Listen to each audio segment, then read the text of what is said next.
What we've seen is really the genesis of this, Jackie, is born out of the mass migration, legal or illegal, whatever you want to term it, for the last 4 to 5 years, where the remittance business between the United States and Mexico was always running roughly $30 to $40 billion a year in transfers from the United States, North America to Mexico. But that business just absolutely exploded. And we feel the state of Durango approached us to work on a project that they would completely authorize, underwrite, support, give us all the approvals, as well as money transmitter licenses and banking licenses that were needed to set up, using our technology, to set up a platform for their citizens who were in the United States or Canada, either on work visas or some other kind of reason, so that they could remit money back to their families and their relationships in the state of Durango for money transfers. The traditional way that most people have been doing that, the two main providers have been Western Union and MoneyGram. And if you know anything about those, first off, it can be quite expensive. It can be quite slow at times, and it just doesn't serve the needs of what the state was looking for. So we have the technology that enables this to happen quite quickly and cheaply for all parties involved. And the way we do it is we will take in through various point of sale terminals here in the United States. We will accept dollars into those terminals that migrant workers have accumulated from their unemployment.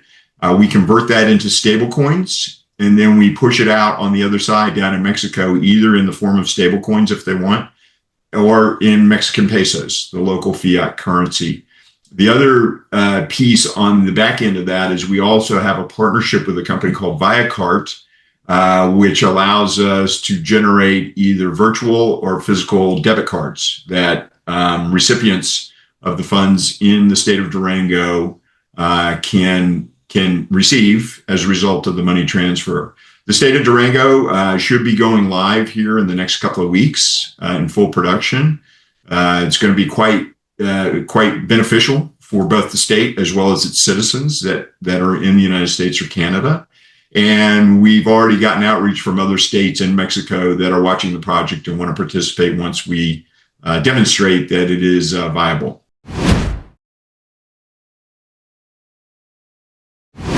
So people would retain stable coins for a couple of reasons. You're absolutely right. Although I will tell you that in Mexico, like a lot of places around the globe, dollar denominated or euro denominated stable coins, and China is now creating their own stable coin, as I understand it, are being accepted at merchants and other locations because, quite frankly, they're as the name implies, they're more stable than the local fiat currencies. Right now, the main ones that are most prevalent in the marketplace are Tether, USDT is the symbol, and Circle Coin, USDC. Those are both dollar-denominated stablecoins, but there's a lot of other stablecoins that are being created. We, in fact, created our own gold-backed stablecoin, which represents 1 troy ounce of gold for each token that you receive. That's a different subject altogether. But yes, so we will, in the state of Durango, will allow the recipients on the other side, the off-ramp for the value that's being transferred, to take the value in various forms. We can send money directly into a bank account that they may have with their banking partners in Mexico. They can go to a terminal location somewhere in the state of Durango and other places in Mexico and receive the actual Mexican pesos, physical cash. They can load and charge a debit card that we can then supply to them, again, either virtual or physical. Most people around the globe will take that as a virtual card, which you can carry around on your phone or use on your computer terminal. Or if they have the necessary wallet structure on their phone or their computers, they can certainly accept and receive them in the stable coins that we've converted from US dollars into Tether or Circle Coin, and keep those. Getting to the point that why some people want to keep stable coins is, there are some merchants that will take it, and that's a growing group of companies. And the other reason is that, remember, the stable coins are dollar denominated. So rather than putting it into a currency, which most Latin American currencies are subject to wild volatility swings between devaluation and appreciation, it gives them an inflation hedge, quite frankly, because most of the Latin American economies will move and their monetary policy has to move based on what the United States does. So if they're keeping all their value in a dollar-denominated asset like Tether or Circle Coin, then that's a good currency and inflation hedge for them.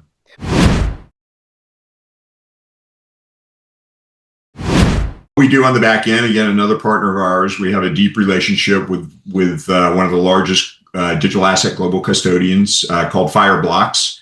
And all of our infrastructure, when it comes to custody, if people companies and people choose to leave their stablecoins with us, that's where they'd be custodied. So very secure, highly scalable, extremely progressive technology stack that Fireblocks has created.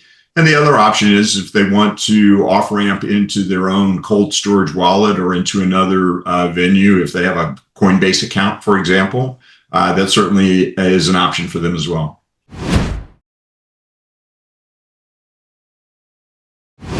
Would be surprising is throughout the globe, most countries have providers and infrastructure to be able to accept digital payments and provide an off-ramp for those digital payments or remittances into what I'll call the traditional financial structures and fiat currency structures if they want. Most of our business is still Latin American based, by the way, but one of the things that we've really concentrated on and we've hit upon is building that bridge between Latin America and Asia and China for payments and global trade. That's become a big thing, and that corridor is huge. But anyway, back to the point, we've been doing a lot of work in Africa the last year, and Africa is uniquely positioned to be the next major growth area around the globe. It's always been thought that it was going to be that way. It just hasn't taken off. Stable coins, digital assets, the ability to make payments cross-border very quickly, seamlessly, cheaply,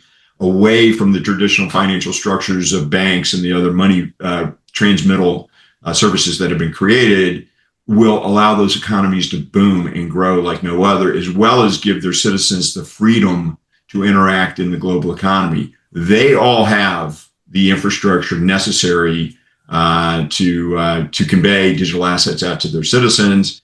And quite frankly, you can think of it, technology is global. When you build a piece of technology, you stick it in the cloud, it's global. Anybody can access it and anybody can use it what they want. And the barriers to accessing these things were broken down primarily when everybody in the globe has a mobile phone, a cellular phone, a mini computer walking around in their pocket. So therefore they can have access to this. So we don't see that as a monumental barrier to what we're trying to do.